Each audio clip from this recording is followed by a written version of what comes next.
നമുക്കിപ്പം CPM സംസ്ഥാന secretary MV Govindan മാധ്യമങ്ങളെ കാണുന്നു. അതിലേക്ക് പോവാം. ഭാഗമായിട്ട് അവർ ഞങ്ങളോട് ചോദിച്ച ഏറ്റവും പ്രധാനപ്പെട്ട ചോദ്യം, കൗതുകമുള്ള ചോദ്യം, മുതലാളിത്ത വ്യവസ്ഥ നിലനിൽക്കുന്ന കേരളത്തിൽ ഇടതുപക്ഷ സർക്കാരുകൾ അധികാരത്തിൽ വന്ന് മാറി മാറി വന്ന പരിസ്ഥിതിയിൽ എങ്ങനെ നിങ്ങൾക്ക് അതിദാരിദ്ര്യം അവസാനിപ്പിക്കാൻ സാധിച്ചു എന്നുള്ള ചോദ്യമാണ് അവർ ചോദിച്ചത്.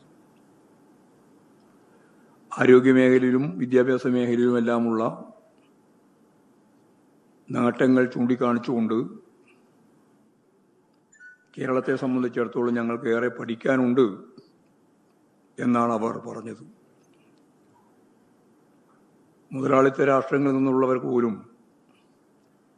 കേരളത്തിൻ്റെ മാതൃക തീർച്ചയായിട്ടും പഠിക്കേണ്ടതുണ്ട് എന്ന് പറയാൻ തുടങ്ങിയിട്ട് കാലങ്ങളായി.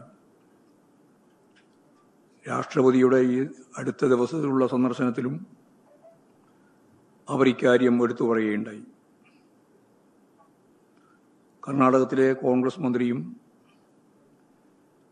എന്തിനേറെ രാഹുൽ ഗാന്ധി പോലും കേരളത്തിൻ്റെ മാതൃകയെ പിന്തുണയ്ക്കുകയാണ് ചെയ്തിട്ടുള്ളത്.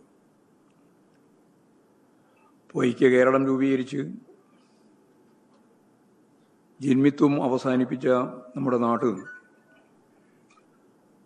അതിദാരിദ്ര്യം അവസാനിപ്പിക്കുന്നതിനു വേണ്ടിയുള്ള ശ്രമം വളരെ ശക്തിയായിട്ട് നടത്തുകയുണ്ടായി. ഇത് ലോകത്ത് തന്നെ കേരളത്തെ സംബന്ധിച്ചിടത്തോളം ഒരു മാതൃകയായി കാണുന്നു എന്ന കാര്യത്തിൽ തർക്കമില്ല. ഇത് കേരളീയർക്കാകെ അഭിമാനിക്കാൻ സാധിക്കുന്ന ഒരു നേട്ടമാണ്. ലോകത്തിൻ്റെ വികസന ചരിത്രത്തിലും രാഷ്ട്രീയ പഠനങ്ങളിലും ഉന്നതമായൊരു പാഠപുസ്തകമായി കേരളം മാറുന്നു എന്നുള്ളതാണ് അതിൻ്റെ ഏറ്റവും പ്രധാനപ്പെട്ട കാര്യം. മുതലാളിത്ത വ്യവസ്ഥ,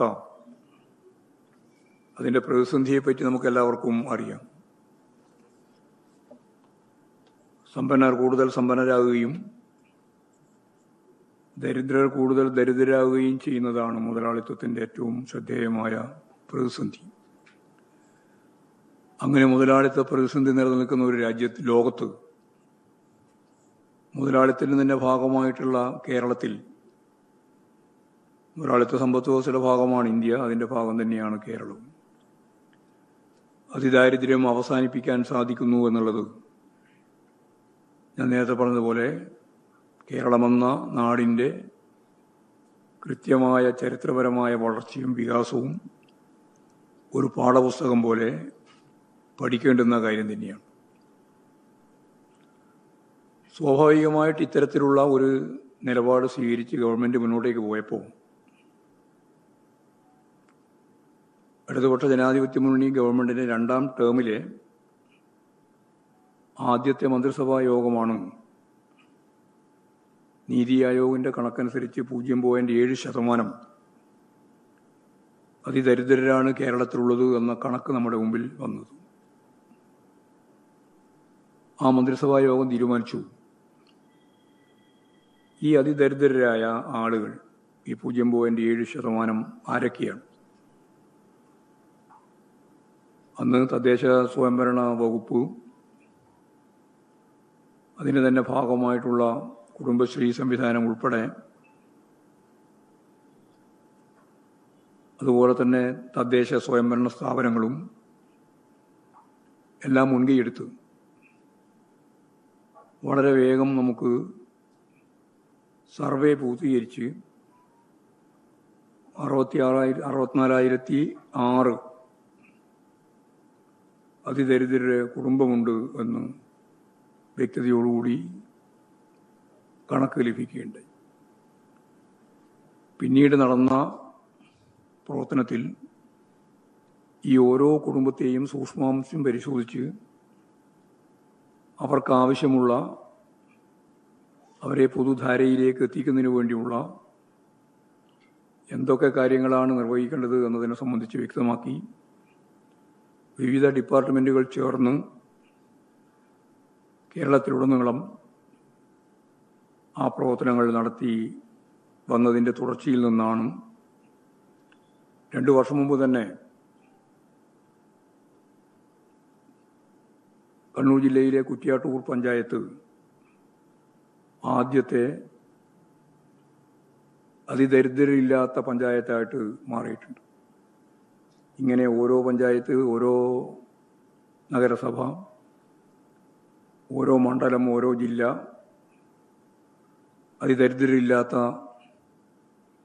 മേഖലയായിട്ട് പ്രഖ്യാപിക്കുകയും വരുന്ന 1-ാം തീയതി ലോകത്തിൻ്റെ മുമ്പ് തന്നെ ആവേശകരമായ, അത്ഭുതകരമായ ഈ കാര്യം കേരളത്തിൻ്റെ ബഹുമാന്യനായ മുഖ്യമന്ത്രി പ്രഖ്യാപിക്കാൻ പോവുകയാണ്. അതിനുവേണ്ടി പ്രത്യേക നിയമസഭാ സമ്മേളനം തന്നെ ചേരുകയാണ്. അന്നേ ദിവസം 10,000-കണക്കിന് ആളുകൾ പങ്കെടുക്കുന്ന വലിയ സമ്മേളനം തിരുവനന്തപുരത്ത് ചേരാൻ തീരുമാനിച്ചിട്ടുണ്ട്. സാമൂഹ്യ ജീവിതത്തിലെ പ്രമുഖരായ കമലഹാസനും മമ്മൂട്ടിയും മോഹൻലാൽ ഉൾപ്പെടെയുള്ള എല്ലാ തുറകളിലുമുള്ള പ്രമുഖ വ്യക്തികൾ ഉൾപ്പെടെ ചേരുന്ന ഒരു മഹാസമ്മേളനത്തിൽ വെച്ച് ഈ കാര്യം ലോകത്തെ അറിയിക്കുകയാണ്. അന്നേ ദിവസം കേരളത്തിലുടനീളം എല്ലാ വാർഡുകളിലും വലിയ രീതിയിലുള്ള ജനകീയ മുന്നേറ്റം സൃഷ്ടിക്കാൻ കഴിയുന്ന ആളുകളെ പങ്കെടുപ്പിച്ചുകൊണ്ട്, എല്ലാ ആബാലവൃദ്ധം ജനതയെ പങ്കെടുപ്പിച്ചുകൊണ്ട്